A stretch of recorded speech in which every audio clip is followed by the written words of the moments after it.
BPF west मालिगावनि माखासे BPFनि सोद्रोमाफोर बिथांमोनहा जे जोंखौ इलिगेल हिसाबै इलेक्सन लाबोनानै जि जोंखौ बानसावदों बेखौ आङो खेंफोरथि होबाय।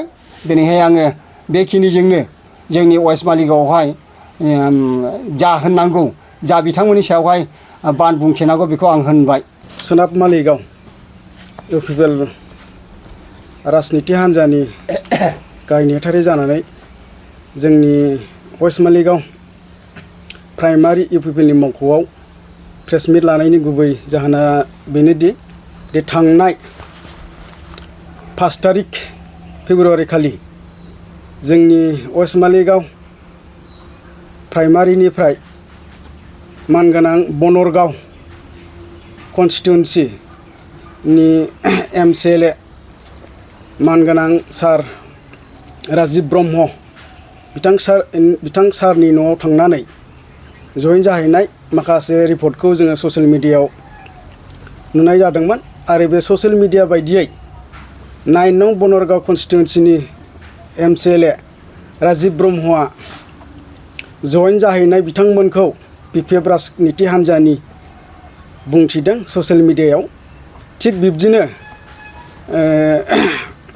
जोंनि वेस्ट मालिगाव प्राइमारिनि मानगोनां BPF राजनिति हान्जानि गाहाय नेहाथारि आरो आफादगिरि बिथाङा थांनाय 8 तारिख फेब्रुवारि खालि बिथांमोना प्रेस मिटनि गेजेरजों मानगोनां राजिब ब्रह्मनि न'आव जइन जाहैनाय बिथांमोनखौ दि इउपिपिएलनि राजनितिगिरिनि सापर्टार होननानै बिथांमोना बुंदोंमोन। बे बाथ्राया गासैबो नंखाय। मानो होनना बुङोब्ला बिनि फोरमानखौ मानगोनां MCLA सारानो बुंखादों दि BPF राजनिति हान्जानिफ्राय जइन जाफैदों। दा मानगोनां जोंनि बिटिआरनि CM प्रमद बर' सारा इउपिपिएल आरो BJPजों मडेल मोनसे बिटिआर सिमां लानानै दिनै सरकार दाबोगासिनो दङ। मोजां बोसोन लानानै आरो बिथांनि जे खुंथाय बे सासना 5 बोसोर जानायनि लामायावसै। थेवब्लाबो बिनि गेजेराव दिनैसिमबो दाङाबाजि जायाखै। मानगोनां CM प्रमद बर'आ दैदेननाय इउपिपिएल राजनिति हान्जानि मावनाय आरो बोसोन आरो बिनि कनसेप्टफोरखौ मोजां मोननानै BPF राजनिति हान्जानि गोबां कार्यकर्ता एबा दैदेनगिरिफ्रा सानफा एफा हा गिसिखानाय बायदि गुगाबोनायखौ जोङो नुनो मोनदों। बिनिनो मोनसे जाहोन हिसाबै थांनाय 14 नं 14 दुवातनि सिङाव थानाय थाइखाजरायाव BTCनि आगोलनि एक्स डिपुटि चिफ खाम्फा बरगयारिजों लोगोसे बिथांनि गासै दैदेनगिरिफ्रा जइन जाहैनायखौ जोङो नुनो मोनदों।